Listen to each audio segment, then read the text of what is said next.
Okay, so there's a DeepSeek feature that has been flying under the radar, and that's because there's so much to talk about with DeepSeek. There's a lot going on, and I really hope OpenAI will implement this feature as well because they have all the tools to do it. So in this video, I'm going to briefly tell you what's going on with DeepSeek and then tell you about this feature because I think you're going to really find it valuable. So just for a little bit of context, DeepSeek is a Chinese company. They release AI models. They release a lot of open source AI models. I've been using a lot of them for over a year, and they just released DeepSeek R1 or DeepThink. And according to its benchmarks, it is comparable to O1, to OpenAI's big flagship model. And this is a big deal because it was released only about 3 to 4 months after O1 was released. And OpenAI is supposed to be months, if not years, ahead of the competition. And not only that, it was done for almost a fraction of the price with even worse technology. And besides catching up to O1, DeepSeek released all of its research papers. It told everyone how they did it. It is an open source model, meaning you can download it, you can use it on your computer. This model shows its full chain of thought. So with O1 or even Google's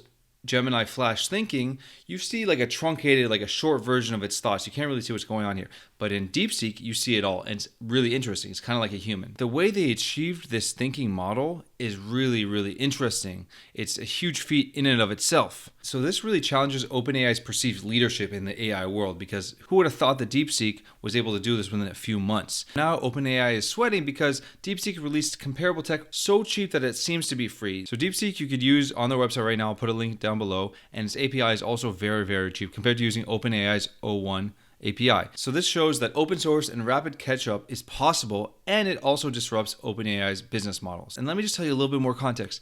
2 other Chinese companies just released similar models last week, both claiming to be on par with O1. One of them is Kimi AI. It's kind of hard to use right now, but it claims it's better than O1. And also ByteDance, the company that made TikTok, also released a thinking model that they say is comparable to O1. So now investors of all these AI companies in the US are saying, wait a second, these Chinese companies were able to do the same thing with less money and less resources. What's up with these valuations? So this isn't just corporate competition, it's a global arms race. It is a race to whoever will be the next global superpower. And just a little bit more on that. This week, OpenAI and NVIDIA and Microsoft and Oracle and the US government announced Project Stargate, which the point of Project Stargate is to make sure that the US remains at the forefront of AI development. So this is pretty much against our foreign adversaries. That's a whole other subject, not getting into that. I just wanted to give you the context. So now to the feature, because that's what I really want to talk about here.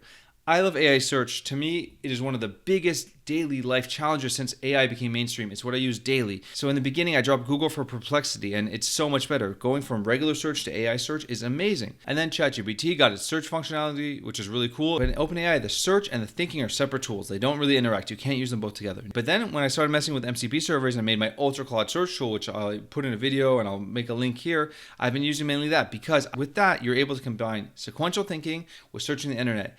And the jump from regular AI search to search with a thinking layer involved improved it so much. It's almost like the jump from regular search to AI search. It's not just outputting the first search thing in natural language. It's outputting its search, it's thinking about it, and then it's giving you a much better answer in natural language. So it's huge. So the feature I'm talking about with DeepSeek is they allow you to use DeepThink and web search together. It's much more powerful than the Claude search tool that I made because it's using a huge AI model and its own search tool. So you can be able to try this yourself on DeepSeek. I'll put a link in the description. I'm going to show you very briefly what it looks like. As you see here, we're in ChatGPT. I could either put on web search, turn that on, but could I turn on O1? Web search goes off, right? So you see that. So let's just put back GPT-4 with web search. Okay, so let's just use a practical example. I need help looking into travel insurance for a child with a peanut allergy, traveling from the United States to Europe. I need help figuring out what questions I need to ask, what companies will cover me, what the trade-offs are, and potential pricing. So let's just put that in ChatGPT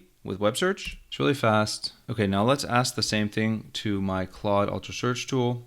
So it's a Claude project I made, and there's a video on that somewhere. Put the same prompt in, and here it's going to use sequential thinking and Brave Search. So what I like here is it does sequential thinking first. It helps figure out the search queries, and then it searches, and then it gives you a better answer. So first we use sequential thinking. So firstly, I need to identify the key components of travel insurance. As you see, it's conducting subsequent searches as it understands different things. So that's why I love my Claude Ultra Search tool, because it thinks, searches, outputs. Okay, so here's our Claude output after it did all the thinking and searching and thinking and searching. So it gives me key questions. It gives me pros of every company. Give me some price ranges. Okay, so that's the Claude one. As you see, it took longer, but it thought it out, and I think that's really great. Now let's just try DeepSeek. You see here, I'm DeepSeek. I turn on DeepThink and search together. So I'm going to search it, and you see here, it's searching the web and thinking. So it already found 20 results. We can open that up. Okay, I've been trying this for a while. It seems like that DeepSeek is under heavy load. Okay, here's the thing. DeepSeek has been down for like hours, and this could have to do with the fact that they're under such heavy load because everyone's using them. They became the #1 app in the App Store. They're claiming there's a malicious cyber attack against them. Either way, you're just going to have to trust me. It works great when it works. I will say some caveats about DeepSeek is that everything is sent to Chinese servers, and that is a big sticking point for some people. So this is also a very censored model. There are certain questions that it just won't answer.